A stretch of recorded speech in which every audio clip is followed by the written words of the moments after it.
Once upon a time, there was a dear little girl who was loved by everyone who looked at her, but most of all by her grandmother.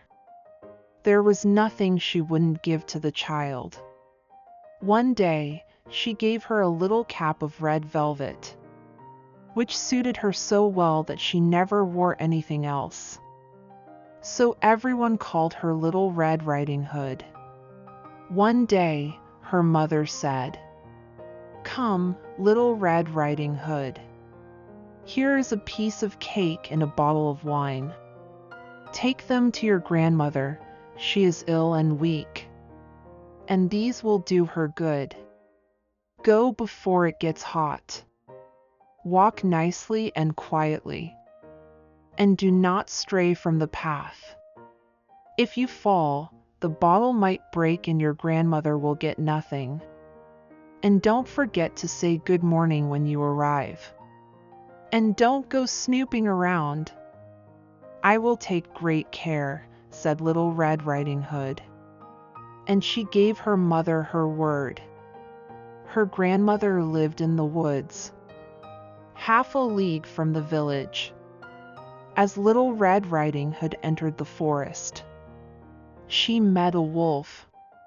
She had never met such a creature before, and wasn't afraid of him at all. "Good day, Little Red Riding Hood," said the wolf. "Thank you kindly, wolf. Where are you going so early?" "To my grandmother's," she replied. "What do you have in your apron?" "Cake and wine.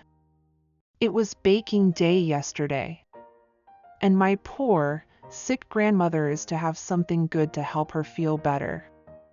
"Where does your grandmother live?" asked the wolf. "A good quarter of a league farther into the woods, under the 3 big oak trees. Her house is just below the nut trees. Surely you must know it." The wolf thought to himself, "What a tender young creature! Far better than the old woman. I'll trick them both." He walked alongside her for a while, then said, "Look how pretty the flowers are here. And listen to the birds, how sweetly they sing. Why don't you enjoy the woods, Little Red Riding Hood?" Little Red Riding Hood raised her eyes. Sunbeams danced between the trees, and flowers bloomed all around. She thought, "I'll pick a bouquet for grandmother. She'll be so happy." So she ran off the path to gather flowers. Each time she picked one, she saw a prettier one just ahead, and wandered deeper into the forest. Meanwhile, the wolf ran straight to the grandmother's house and knocked on the door. "Who is there?" "Little Red Riding Hood," replied the wolf. "I've brought cake and wine. Please open the door." "Lift the latch," called the grandmother. "I'm too weak to get up." The wolf lifted the latch, walked straight in, and devoured the grandmother in a single gulp. After picking many flowers, Little Red Riding Hood finally remembered her grandmother, and went on her way. When she reached the cottage, the door was open. She felt uneasy. "Oh dear," she said. "Why do I feel so strange? I usually love being at grandmother's house." "Good morning," she called out. But no reply came. She walked to the bed and drew back the curtains.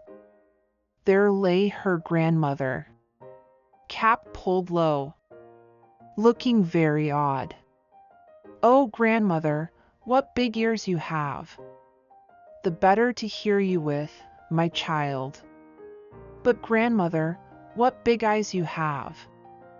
The better to see you with, my dear." "And grandmother, what large hands you have! the better to hug you with. Oh, but grandmother, what a terrible big mouth you have. The better to eat you with. And the wolf leapt from the bed and swallowed her whole. The wolf lay back down and snored loudly. A huntsman passing by heard it and thought, "That's a strange sound. I'll take a look." He entered and saw the wolf in the bed. He took scissors and carefully cut open the sleeping wolf's belly. Out came Little Red Riding Hood, safe but frightened. Then out came the grandmother, barely able to breathe. They filled the wolf's belly with stones. When he awoke, the weight was too much, he collapsed and died. Everyone rejoiced. And from that day on, Little Red Riding Hood never strayed from the path again.